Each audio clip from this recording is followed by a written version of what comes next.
This is the SnapNgo. It's one of the lightest mobility scooters that you can buy. I really like this one. I had another type before that was heavier. It was over 100 pounds. You would have to break it up in about 3 pieces. One of the problems I had was the battery was extremely heavy that added to the weight of the scooter. But this one is not like that at all.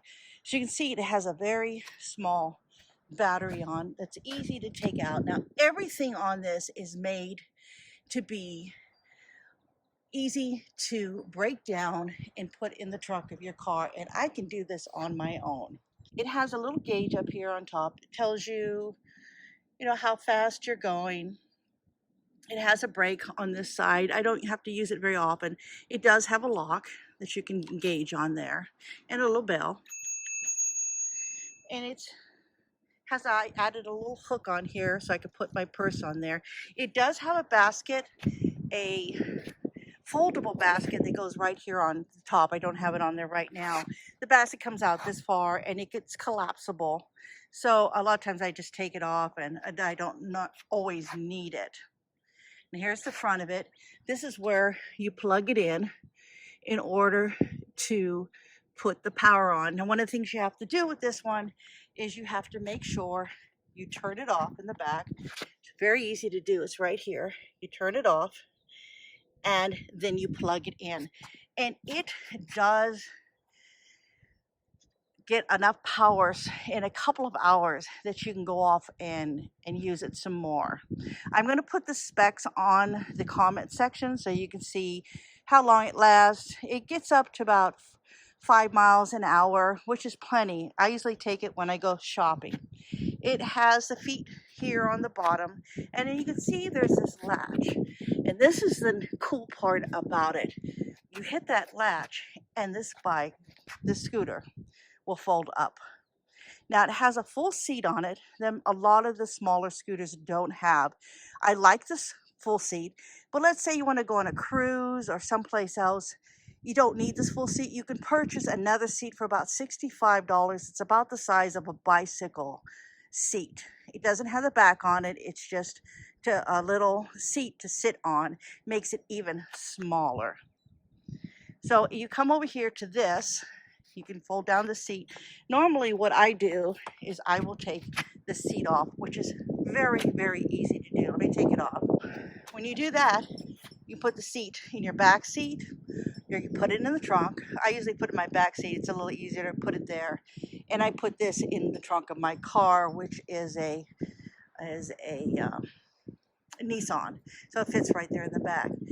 And it is a little tricky. I'm going to come around the other side when you are doing the latch. So this is going to fold down immediately as soon as you hit it. Now before you proceed to fold this up, you need to turn it off.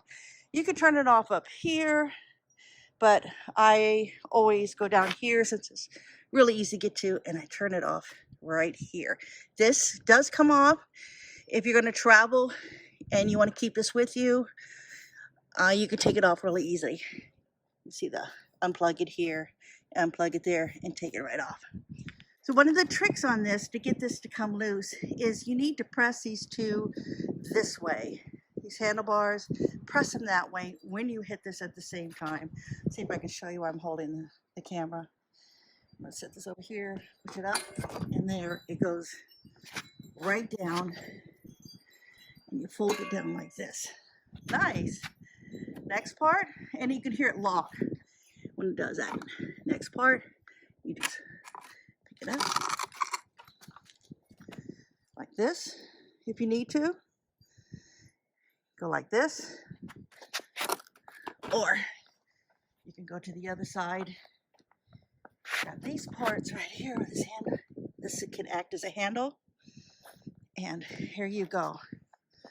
You can go wherever you need to go with this. Really easy. Down there on the ground, and putting it back up is simple as can be. You just lift it back up, hit the bar again, clicks. Take your foot, this, clicks it loose, and then it comes right back up. Like that. Simple. Put the seat back on, you're ready to go. You see, it's very light.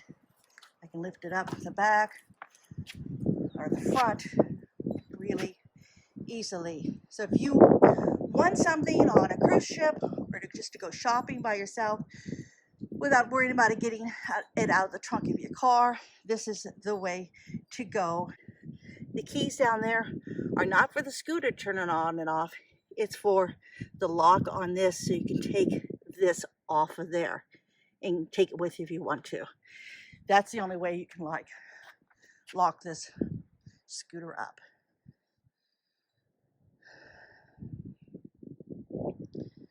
So if you were trying to decide whether you should get a bigger unit like the Pride Go-Go mobility scooter or get one of these, there's disadvantages and advantages to both of them.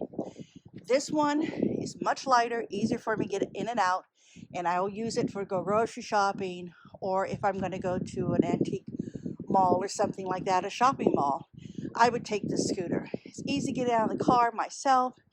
I can take it someplace. It's not quite as big as the other scooters. I can park it to the side anywhere, and then I can walk to my seat in the restaurant, or I can walk to a dressing room. This is the go-to one that I use. Now, the Pride scooter, if I want to use it to take the dog for a walk or to go up to a nearby store, I would pick that one. Now, why?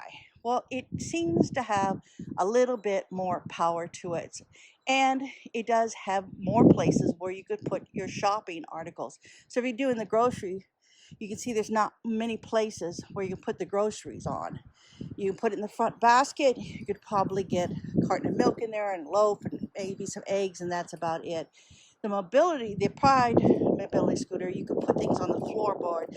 My dog actually can jump on the floorboard. This one, he doesn't want to get up on. Even though there's a little area, he'd rather not ride down there. So if I do take him, I have him sit on my knees as we're going along. Now, this only comes in the black. It's the only color they have right now. But if you're looking for something that you want to take someplace and you don't want to rely on anybody else, this is the scooter you'll want. Also, it has a great warranty on it, and if anything breaks down, there's not much can break down on this. It has a light. I just realized there's a light on the front too. You can also, if it's been sitting for a while, it will go off to save battery life.